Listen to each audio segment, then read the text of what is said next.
अच्युतं केशवं कृष्णदामोदरं नाम नारायणं जानकीवल्लभम। जय श्री कृष्ण। प्यारे भक्तों, आप सभी का मेरे YouTube चैनल जीवन के रंग में एक बार फिर से बहुत बहुत स्वागत है। और प्यारे भक्तों, जैसे कि पवित्र माघ का महीना चल रहा है, यह महीना लोगों को मोक्ष दिलाने वाला महीना कहा जाता है।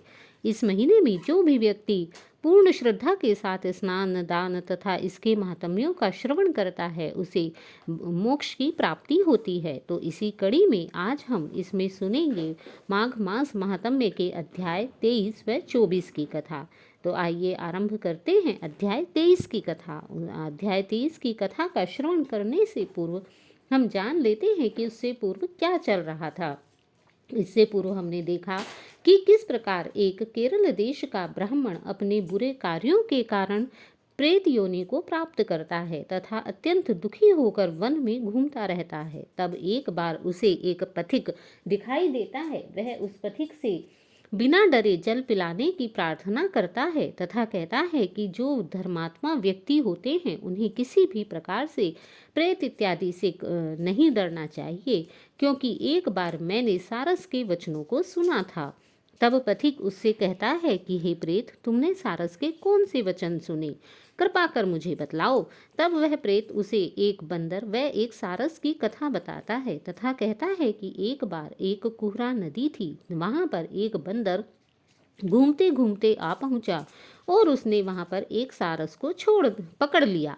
तब उस सारस ने बंदर से कहा कि हे बंदर, मैं निरपराधी हूँ, मुझे तुम्हारे पहले जन्म का वृत्तांत मालूम है, कृपा कर मुझे छोड़ दो। यह सुनकर बंदर को बहुत आश्चर्य हुआ और उसने सारस से कहा कि हे सारस, तुम मेरे पूर्व जन्म के किस वृत्तांत को जानते हो, कृपा कर मुझे बताइए। आइए आरंभ करते हैं। इसके पश्चात उस सारस ने बंदर को कौन सी कथा सुनाई। यह वचन सुनकर वह बंदर उस सारस को छोड़कर वहां से दूर जाकर बैठ गया और कहने लगा कि हे सारस, तुम मेरे पूर्व जन्म का वृत्तांत कैसे जानते हो? तुम तो बहुत ही अज्ञानी पक्षी हो और मैं वन में घूमने वाला एक साधारण सा बंदर हूँ। हम दोनों ही अपने इस जन्म के विषय में भी सब कुछ नहीं जानते, फिर तुम मेरे पूर्व जन्म की किस कथा के विषय में बात कर रहे हो जिसे तुम जानते हो? तब वह सारस कहने लगा कि मैं अपनी जाति की स्मृति के बल से तुम्हारे पूर्व जन्म का संपूर्ण वृतांत जानता हूँ। तुम पूर्व जन्म में विंध्य पर्वत के राजा थे और मैं तुम्हारे ही कुल में राज्य पुरोहित था। तुम राजा होकर भी अपनी प्रजा को बहुत पीड़ा दिया करते थे। तुम विवेकहीन थे तथा तुमने विवेकहीनता के साथ अपनी प्रजा को बहुत से कष्ट देते हुए उनसे बहुत सा धन इकट्ठा कर लिया था। सो हे बानर, प्रजा को पीड़ित रूपी अग्नि में जलाने से तुम पहले ही तप चुके हो। इस कारण तुम्हारे बहुत अधिक पाप बढ़ गए थे, जिस कारण मृत्यु के पश्चात तुम पहले कुंभी पाक नरक में गिराए गए थे। तुम्हारे शरीर को नरक में 3000 वर्ष बीत गए। फिर तुम नरक से निकलकर बचे हुए पापों के कारण इस बंदर की योनि में आ गए हो और आज फिर से तुम मुझे मारना चाहते हो। यह तुम एक बार फिर से पाप कर्म करना चाह रहे हो।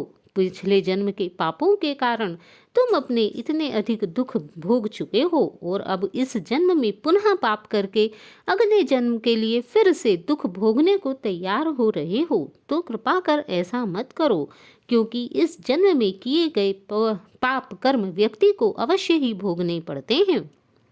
पूर्व जन्म में तुमने ब्राह्मण के बाग से लूटकर बलपूर्वक फल खाए थे।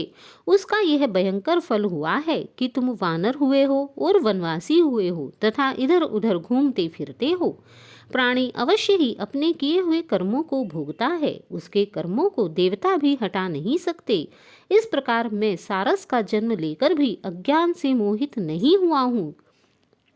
इतनी कथा सुनकर वह वानर उस सारस से कहने लगा कि अच्छा, यदि तुम ठीक ही जानते हो और यदि मैं पूर्व जन्म में ऐसा ही था जैसा कि तुम बता रहे हो, तो यह भी बताओ कि तुम पक्षी कैसे हुए। तब सारस कहने लगा कि हे वानर, मेरी दुर्गति का कारण भी सुनो। मैंने भी पूर्व जन्म में बहुत से पाप किए हैं। तुमने नर्मदा नदी के किनारे पर सूर्य ग्रहण के समय बहुत से ब्राह्मणों के निमित्त 100 ढेर अन्न के दान दिए थे। मैंने पुरोहिताई के मन में थोड़ा सा ही ब्राह्मणों को दिया और बाकी सब मैं अपने आप हर ले गया। इस प्रकार मैंने ब्राह्मणों का हक मार लिया। इन ब्राह्मणों के द्रव्य का अपहरण करने के पाप से मैं भी मृत्यु के पश्चात कालसूत्र नामक नरक में गिरा दिया गया और फिर रक्त कूर्दम नरक में, जहाँ पर बड़े बड़े कीड़े थे तथा रक्त व पीप भरा हुआ था, नाभि तक नीचे सिर करके ऊपर पैर किए हुए वहीं पर लेटा रहा। उस दुर्गंध वाले नरक में कीड़ों आदि से काटा जाकर 3000 वर्ष तक मैं वहां उस घोर यातना को भोगता रहा। मैं नरक के दुख का वर्णन नहीं कर सकता, क्योंकि मैंने ब्राह्मणों का हक अपहरण किया था। इस कारण मुझे उस नरक की यह कठोर यातना भोगनी पड़ी। फिर उस नरक की यातना से मुक्त होकर मैंने यह सारस का जन्म पाया, क्योंकि पूर्व जन्म में अपनी बहन के घर से मैंने एक कांसे का बर्तन चुराया था और उसको मैंने एक जुआरी को दे दिया था। इसीलिए मैं इस सारस की योनि में आ गया हूँ। यह जो मेरी स्त्री है जिसे तुम देख रहे हो और यह इस समय विलाप कर रही है, यह भी पिछले जन्म में ब्राह्मणी थी। इसने भी कांसे की चोरी की थी। इसी कारण यह इस जन्म में मेरी स्त्री और सारसी हुई है। यह सब मैंने तुमसे कर्म का फल कहा। अब भविष्य की बात भी कहता हूँ, उसे भी तुम ध्यान पूर्वक सुनो। अब मैं, तुम और यह मेरी स्त्री, हम तीनों ही अगले जन्म में इस जन्म को भोगने के पश्चात हंस होंगे और काम रूप देश में सुख पूर्वक निवास करेंगे। फिर इसके पश्चात गौरी योनि में और फिर कहीं जाकर दुर्लभ मनुष्य योनि को प्राप्त होंगे। इसमें मनुष्य पाप और पुण्य दोनों ही कर सकता है, क्योंकि एकमात्र मनुष्य की योनि ही ऐसी है जिसमें व्यक्ति को पूर्ण ज्ञान प्राप्त होता है तथा वह पाप पुण्य दोनों ही करने में सक्षम होता है। अपने ज्ञान के आधार पर व्यक्ति चाहे किसी भी कर्म को चुन सकता है। इस प्रकार शिव की माया से यह सारा जगत मोहित हो रहा है। न केवल हम ही, परंतु इस संसार के सभी जीव प्रवृत्ति मार्ग में फंसकर अच्छे और बुरे अनेक प्रकार के कर्म करते हैं और फिर उनका फल भी भोगते हैं। इसलिए सब प्राणियों को धर्म का सेवन करना चाहिए। देवता, असुर, मनुष्य, व्याध, कीड़े मकोड़े, सभी से यह कंटक रूपी मार्ग नहीं छूटता। केवल वेद को जानने वाले योगी ही इस मार्ग से बच सकते हैं। इसी कारण से यदि व्यक्ति अपना मोक्ष चाहता है तो उसे वेद के अनुसार ही जीवन का अनुसरण करना चाहिए, क्योंकि बड़े बड़े महात्मा भी कर्म के फल को टाल नहीं सकते। उपाय से तथा बुद्धि से कोई भी इसको बदल नहीं सकता। कर्म के कारण ही जो व्यक्ति पहले राजा थे वे बाद में नरक में गए और फिर अब बंदर की योनि में बनकर वन वन भटकते फिर रहे हैं। और यदि इस जन्म में भी पुनः पाप करोगे तो फिर से ऐसा ही जन्म पाओगे। ऐसा विचार कर आनंद पूर्वक और धैर्य कर विचरते हुए तुम काल की प्रतीक्षा करो। तब वानर ने कहा कि पहले जन्म में मैं तुम्हारी पूजा करता था, अब तुम मुझको प्रणाम करते हो। तुम जाति के स्मरण से मेरे पूर्व जन्म के वृतांत को जानते हो। इस प्रकार से तुम आनंद पूर्वक रहो, तुम्हारा कल्याण हो। तुम्हारे वचनों को सुनकर मैं भी मोह रहित होकर अब वन में विचरूंगा। अब मुझे इस जन्म का कोई भी दुख नहीं है। तब वह प्रेत कहने लगा कि हे पथिक, मैंने नदी के तट पर बंदर और सारस का जब वह सब संवाद सुना तब मुझे भी बोध हुआ तथा मेरा भी मोह तथा शोक का नाश हो गया और मैं इस जन्म के अपने प्रेत योनि को निश्चिंत होकर भोगने लगा, क्योंकि मैं जानता हूँ कि यह सब पूर्व जन्मों का ही कारण है तथा इस जन्म को भोगने के पश्चात ही मुझे दूसरे जन्म में मुक्ति मिल सकती है। जय श्री कृष्ण। तो प्यारे भक्तों, यह है अध्याय 23 की कथा। आइए आरंभ करते हैं अध्याय 24 की कथा कि इसके पश्चात आगे प्रेत ने पथिक से और क्या कहा। तब इस प्रकार वह प्रेत उस पथिक को बंदर और सारस की कथा को सुनाने के पश्चात पुनः विनम्रता पूर्वक बोला कि हे पथिक, मैं इस समय तुम्हारे पास जो यह गंगा जल है इसे मांगता हूँ, क्योंकि मैंने इसका बहुत कुछ महात्म्य सुना है। मैंने इस पर्वत पर गंगा जल का बड़ा अद्भुत आश्चर्य देखा था, इसलिए यह जल मांगता हूँ। क्योंकि मैं इस प्रेत योनि में अति दुखी हूँ। एक ब्राह्मण अनधिकारी को यज्ञ कराकर ब्रह्म राक्षस हो गया था, और वह भी उसके पश्चात प्रेत योनि में आकर हमारे साथ 8 वर्ष तक रहा। तब उसके पुत्र ने उसकी अस्थियों को इकट्ठा करके गंगा में कनखल स्थान में गिरवा दिया, जिस कारण उसकी अस्थियों को गंगा जल का स्पर्श प्राप्त हुआ। गंगा जल के स्पर्श के कारण ही उसी समय वह राक्षसत्व योनि को त्याग कर सद्गति को प्राप्त हो गया। यह मैंने प्रत्यक्ष रूप से देखा है, इसीलिए मैं तुमसे प्रार्थना कर रहा हूँ। मैंने भी पहले जन्म में तीर्थ स्थानों में बड़े बड़े दान लिए थे और उनका प्रायश्चित नहीं किया था। इसी से मैं हजारों वर्ष से इस प्रेत योनि में हूँ, जिसमें अन्न और जल मिलना अति दुर्लभ है। मैं अत्यंत दुख को पा रहा हूँ। मैं प्रेत योनि में हूँ, इसीलिए मैं स्वयं गंगा नदी में नहीं जा सकता हूँ, क्योंकि गंगा नदी में कोई भी प्रेत पिशाच इत्यादि अपनी इच्छा से स्पर्श नहीं कर सकता। इस योनि में मुझको हजारों वर्ष बीत गए हैं, अतः इस समय आप इस जल को देकर कृपा कर मेरे प्राण जो कंठ तक आ गए हैं उन्हें बचाइए। कुष्ठ आदि रोग से भी मनुष्य प्राणों को त्याग करने की इच्छा नहीं करता है, किंतु यह प्रेत योनि अत्यंत ही कष्टदायी है। तब देवदूती कहने लगे कि ऐसे उस प्रेत के वचनों को सुनकर वह ब्राह्मण बहुत ही विस्मित हुआ और आश्चर्यचकित होता हुआ अपने मन में विचार करने लगा कि यह संसार में पाप और पुण्य के फल अवश्य ही आ पड़ते हैं। देव दानव मनुष्य कीड़े मकोड़े भी रोगों से पीड़ित होते हैं। बाल तथा वृद्धों का मरण, अंधा तथा कुबड़ापन, ऐश्वर्य, दरिद्रता, पांडित्य, मूर्खता, यह सब अपने कर्मों के कारण ही होता है। व्यक्ति अपने पूर्व जन्म में जिस प्रकार के कर्म करता है उसी प्रकार उसी के अनुसार उसे फल भोगने को मिलता है, तथा दूसरे जन्म में उसी के अनुसार उसे जन्म भी प्राप्त होता है। इस कर्म भूमि में जिन्होंने न्याय से धन इकट्ठा किया है वे ही धन्य हैं।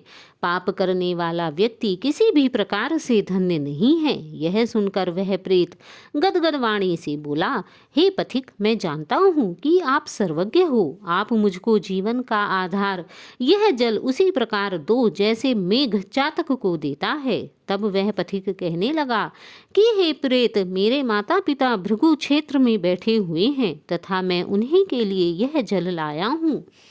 अब बीच में तुमने गंगा के संगम का जल मांग लिया। अब मैं इसी धर्म संदेह में पड़ गया हूँ कि क्या कांड वस्तु में यज्ञों का इतना नहीं मानता जितना प्राण रक्षा को मानता हूँ।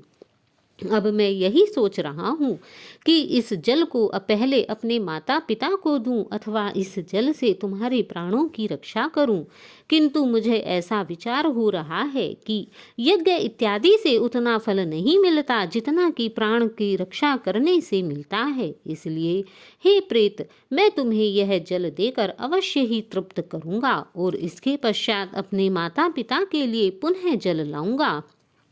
तब लोमश जी कहने लगे कि इस प्रकार उस पथिक ने गंगा यमुना के संगम का जल उस प्रेत को दिया।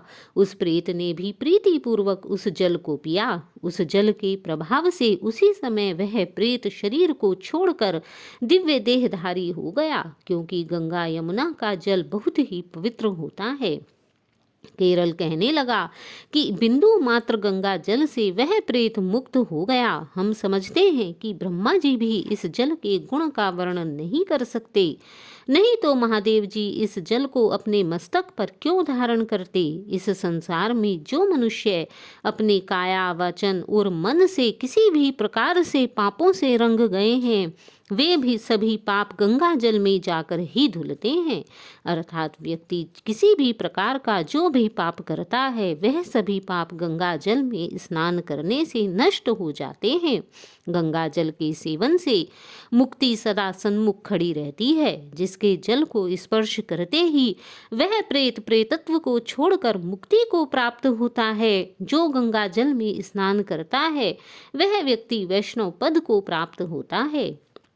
यदि संबंधी लोग गंगा जल से तर्पण करते हैं तो नरक में रहने वाले पितर भी स्वर्ग को चले जाते हैं, उनका भी उद्धार हो जाता है। इसीलिए व्यक्ति को अपने पितरों का तर्पण सदैव गंगा जल से ही करना चाहिए, क्योंकि स्वर्ग में रहते हुए ब्रह्मत्व को प्राप्त होते हैं। गंगा जल के समान और कोई मुक्ति का साधन नहीं है। वह प्रेत तो वहां से दिव्य देह को धारण कर चला गया और 1 मास में जब माघ मास आया तो उसने सुने हुए प्रयाग महात्म्य के अनुसार गंगा यमुना के संगम में पुनः स्नान किया तथा पिशाच शरीर को धारण कर भक्ति पूर्वक नारायण को स्तुति करता हुआ वह द्रविड़ देश का राजा भी गंधर्वों से सेवित होकर के उत्तम विमान पर बैठकर इंद्रपुरी को गया। सो हे द्विज, यह इतिहास पापों का जल्द ही नाश करता है, इससे धर्म का ज्ञान होता है। यह इतिहास पुण्य यश तथा कीर्ति को बढ़ाने वाला है, ज्ञान तथा मोक्ष को देने वाला है। तुम भी सद्गति को प्राप्त करने के लिए प्रयाग चलो, वहां पर हम ऐसा स्नान करें कि देवताओं को भी दुर्लभ है। वहां पर श्राप से पैदा हुआ पिशाचपन सब नाश को प्राप्त हो जाएगा। इस प्रकार लोमश जी के मुख से अमृतमय इस मधुर कथा को सुनकर सभी बहुत प्रसन्न हुए। सबको ऐसा प्रतीत हुआ मानो अमृत पीकर सब पुनः जीवित हो उठे हैं और पाप रूपी समुद्र से पार होने के लिए वे सभी वहां से उन्होंने दक्षिण दिशा में प्रस्थान किया। जय श्री कृष्ण। तो यह है अध्याय 24 की कथा कि किस प्रकार लोमश ऋषि जी के कहने से सभी को गंगा जल के महात्म्य का ज्ञान होता है तथा गंधर्व कन्याएं व वेद निधि का पुत्र सभी इस कथा को सुनने के पश्चात गंगा नदी की ओर चल पड़ते हैं। जय श्री कृष्ण। तो आपको यह कथा कैसी लगी? यदि आपको यह कथा अच्छी लगी हो तो प्लीज़ इसे लाइक कीजिए और आगे इस प्रकार की कथाओं को सुनने के लिए मेरे चैनल को सब्सक्राइब कीजिए। तब तक के लिए जय श्री कृष्ण। राधे राधे।